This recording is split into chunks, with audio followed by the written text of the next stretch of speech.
In this analysis, we're going to look at, or in this video, we're going to look at an analysis of historical raw data. So we have three columns for data here that we could input rates of return should we want to. Or if we scroll to the right, there is a place where we can input prices. Those prices are then converted to returns, and we could copy the returns over. So let's do that. So let's go. We want two stocks. So let's look at and compare. Let's look at Molson Coors. Copy and paste right here. There's Molson Coors. Let's include another Athens here. Let's compare Molson Coors to Disney. Copy. I'm going to put Disney right here. And then we're going to have a stock market. The third thing here will be a market return. So what we're going to do here then is we need to go out and gather a stock market index. So let's go out to the pricing spreadsheet, see what we have to offer here. Again, there's lots of choices. The Nikkei exchange, the Deutsches exchange, S&P 500, Dow Jones Industrial Average. The RUT is a small cap index, mid cap index, and of course the last one here is gold. So let's use the S&P 500 as our market, and we're going to copy this, put it right here. There's our exchange. So now this has converted these prices to returns. So now what do we need to do? We need to come over here and we need to copy these. And you can see it's put those up. The names are already up there. So we copy equals, go over here and find the returns. This is the return for Coors. Now just copy that formula. Copy. Whoops.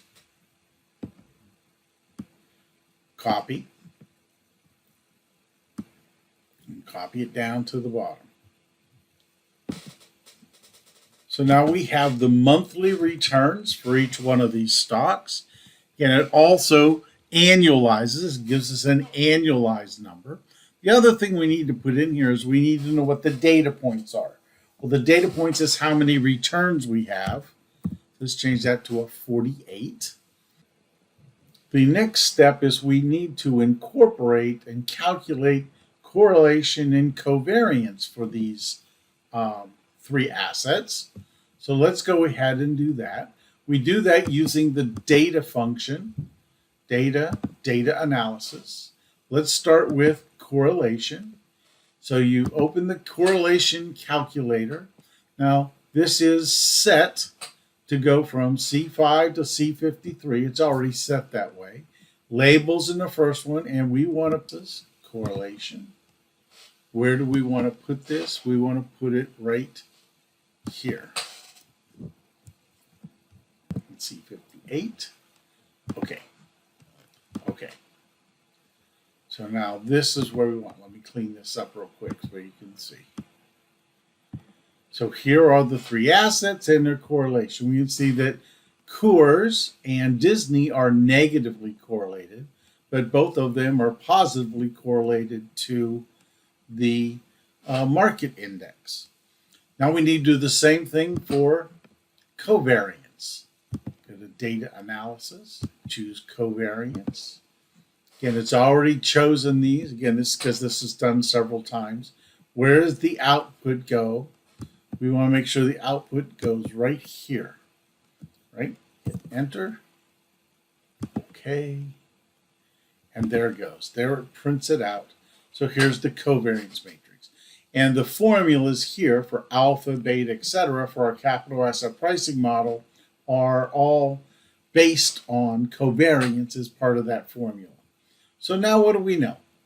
We know the rates of returns, annualized, monthly, annualized. We also have standard deviation, coefficient of variation of the assets. Another thing that we can do is now we can create a portfolio. So let's put 30% of our money in Coors and 70% of our money in Disney. So what does this give us as far as statistics? Again, you notice that we could put all three things. We could invest in the stock market as well in the index. But in this case, let's just do these two assets. You scroll down to the bottom, we will then find the statistics for this. So this portfolio has a monthly mean of 0.87, standard deviation 6%, coefficient of variation, again, that's the risk per unit of risk, 6.9 per unit of return, excuse me. Here's the portfolio correlation. This is this portfolio correlated with the market return up above. And here's our beta. Annualized return 11.01. So let's keep in mind this beta of 1.49. Scroll up here a ways.